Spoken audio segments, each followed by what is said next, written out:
We are in War Arc number 2, full swing at this point, and our first matchup is absolutely nutty. What's up everyone, it is Dylan from Class 1A bringing you another My Hero Academia chapter breakdown. This week we have chapter 346, Super Hyper Unfair Broken Stage, which, after reading this chapter, checks out to me. We kick off the chapter at UA where Shigaraki is facing off against Mirko, Bakugo, Best Jeanist, Edshot, Sun Eater, and Nijiri. The only problem is, Deku was supposed to be here too. Okay, to show the firepower that the heroes were supposed to have here, they have the number 3, the number 4, number 5 hero in Japan. They have 2/3 of Class 1A's top 3 and 2/3 of the big 3 for the seniors at the school. And all of this against just Shigaraki, by himself. This man needs to be taken down and he is an ultimate threat.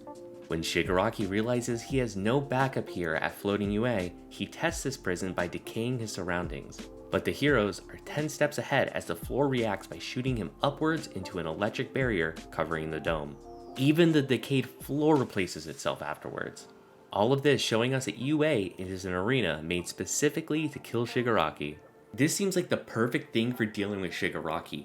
I mean, he's able to decay everything around him, but it's going to replace itself. And while still being deadly to humans, it's not going to have a lot of effect on the surroundings here. And on top of that, whenever it senses decay, it's just going to shoot him right up into the electric barrier, so he can't even use his quirk. And I like the slight explanation that they give about the electric current on how, yeah, it doesn't matter how strong you are, regardless, you have an electric current going through your system, you're going to seize up and you're not going to be able to move.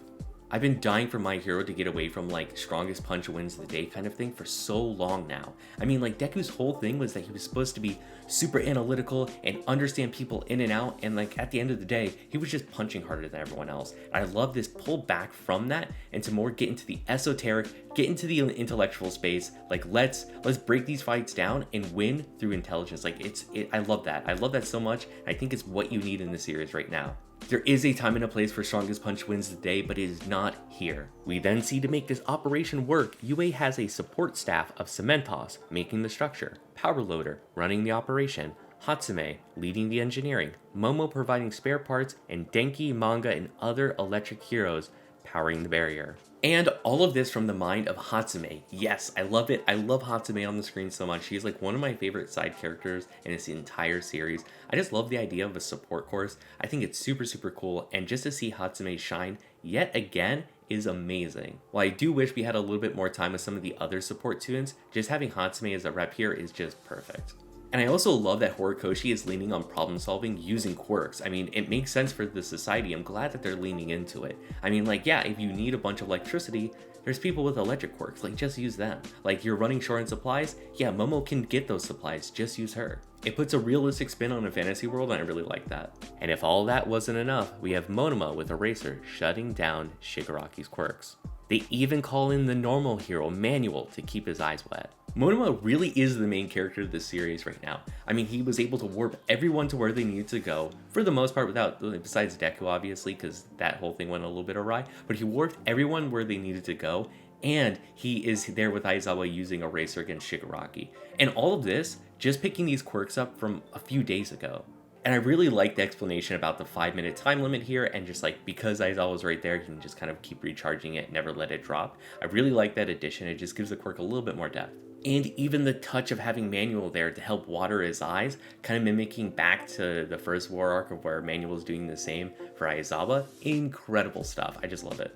And can we just talk about how badass Aizawa looks here with his eye patch? Despite all that, we end the chapter with Shigaraki shooting out what I can only describe as a liquid of hands right at Aizawa. I used to think you were so cool, Eraserhead. Okay, we have to talk about this line. I think Aizawa versus Shigaraki is one of the most slept on rivalries in all of My Hero. I mean, these dudes had back and forth since the beginning. We started this all the way back at USJ. Right before Shigaraki decayed Froppy, Aizawa was able to take away his quirk, giving us that first line, "You really are cool, Eraserhead." Their next confrontation was during the war arc, where Aizawa took a quirk-stopping bullet, severing his leg, and Shigaraki decayed his eye, saying the now classic line, "You really are cool, Eraserhead." So all of this feels like a really good callback and a wrap up to all of those moments leading up to this. And every time that he said that line, Aizawa was always throwing himself into the thick of danger, every single time, always taking metaphorical and literal bullets for people. So the fact that it wraps around like this, of a time of where he is no longer throwing himself out there in front of the danger, but instead standing side by side with all the other heroes in this endeavor, is just perfect, perfect, perfect. And I really hope that just shows us that he's gonna make it through this and not end up dead. Like, come on, you took everything away from this man. You took away his students, you took away his eye, you took away just like everything that he had in front of him. Just let him live, please. I'm begging you, please let Izaba live. We deserve to have our teacher dad here. Overall, this is such a good start to the second war arc. It's everything I wanted and more. And it's just wild to think that with all the moving parts of UA, all the different heroes, like most of the top heroes here dealing with Shigaraki, everyone versus one, even without Deku there, they're still in danger.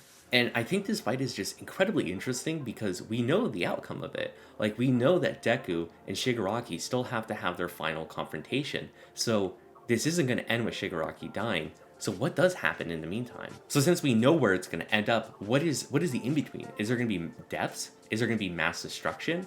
Are we going to see beloved heroes die?